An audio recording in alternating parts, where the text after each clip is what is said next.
বরিশালের বানারীপাড়ার মাদারকাঠি গ্রামে সংখ্যালঘুদের ৬৫ বছরের ভোগ দখলীয় সম্পত্তি জোরপূর্বক দখল করার অভিযোগ পাওয়া গেছে। উপজেলার ৬৭ নম্বর মাদারকাঠি মৌজার SA ৫৪৬ ও ৪১১ নম্বর খতিয়ানের ৪৮% জমি দীর্ঘ ৬৫ বছর ধরে চাখার ইউনিয়নের সোনাহার গ্রামের মৃত কালীপদ সমদ্দারের সন্তান মনুট লাল সহ ৭ সন্তান ও তার ওয়ারিশরা ভোগ দখলে ছিল। বিস্তারিত থাকছে বানারীপাড়ার প্রতিনিধি জাকির হোসেনের প্রতিবেদনে। সরেজমিনে গিয়ে দেখা যায় বিরোধপূর্ণ সম্পত্তিতে জাকির হোসেন খান শ্রমিক নিয়ে একটি ঘর উত্তোলন করছে। আদালতের ২৮২/২৪ নম্বর MPKS এর ৬৮৫ নম্বর স্মারকে বানারীপাড়ার সহকারী ভূমি অফিসের কাছে এর তদন্ত প্রতিবেদন চাইলে মোট ৪৮% জমি মনুট সমদ্দার গংরা খণ্ডে ভোগ দখল করেছেন বলে প্রতিবেদন দেন। উল্লেখ্য, গত ১৯ জানুয়ারি ২০২৪ বিকেলে জাকির হোসেন গংরা মনুট সমদ্দার গংদের ভোগ দখলীয় জমিতে অনধিকার প্রবেশ করে ঘর, রিং, স্ল্যাব সহ অন্যান্য আসবাবপত্র ভাঙচুর করে।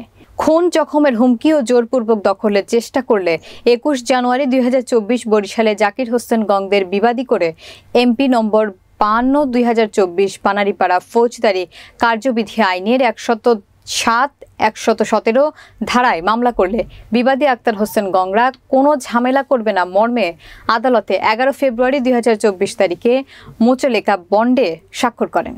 অথচ এর ৩ দিনের মাথায় অর্থাৎ ১৫ ফেব্রুয়ারি ২০২৪ বিবাদীরা জনতাবদ্ধ হয়ে হামলা চালিয়ে ফিল্মি স্টাইলে সিমেন্টের খুঁটি ও তার কাটা বেষ্টনী ভেঙে মনুটলাল সমদ্দার গংদের সম্পত্তিতে প্রবেশ করে গাছপালা কেটে ব্যাপক ক্ষয়ক্ষতি করে। সর্বোপরি ৯ এপ্রিল ২০২৪ তারিখ মনুটলাল সমদ্দার বাদী হয়ে ওই জমিতে মোকাম বরিশাল বানারীপাড়া সহকারী জজ আদালতে ২৮/২০২৪ নম্বর দেওয়ানি মোকদ্দমায় নিষেধাজ্ঞা চাইলে আদালত অস্থায়ী নিষেধাজ্ঞা দিয়ে ৩০ জুন ২০২৪ টিটু খান, জাকির হোসেন খান, আক্তার হোসেন খান সহ বিবাদীর ওই জমিতে প্রবেশাধিকারের নিষেধাজ্ঞা জারি করে নোটিশ প্রদান করেন। আদালতের আদেশ অমান্য করে শুক্রবার রাতে জোরপূর্বক জমি দখল করে। উল্লেখ্য, বিগত দিনে জাকির হোসেন খান গং বাদী হয়ে মনুটলাল সমদ্দার গংদের বিবাদী করে ৯২/২০২২ নম্বর MP মামলা করলে আদালত বাদী পক্ষের অভিযোগ পর্যালোচনা করে মামলাটি নথিজাতভুক্ত করেন।